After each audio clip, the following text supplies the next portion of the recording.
আসসালামু আলাইকুম, আশা করি সবাই ভালো আছেন।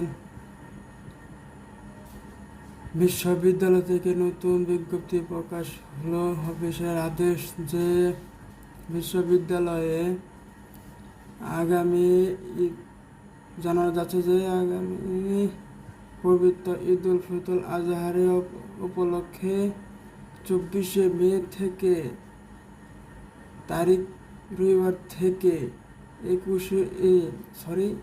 জুন সোমবার পর্যন্ত জাতীয় বিশ্ববিদ্যালয় বন্ধ থাকিবে। অফিস বন্ধ থাকবে 24 তারিখ হতে 1 জুন পর্যন্ত। 1 তারিখ পর্যন্ত বিশ্ববিদ্যালয় ও সকল অফিস বন্ধ থাকবে।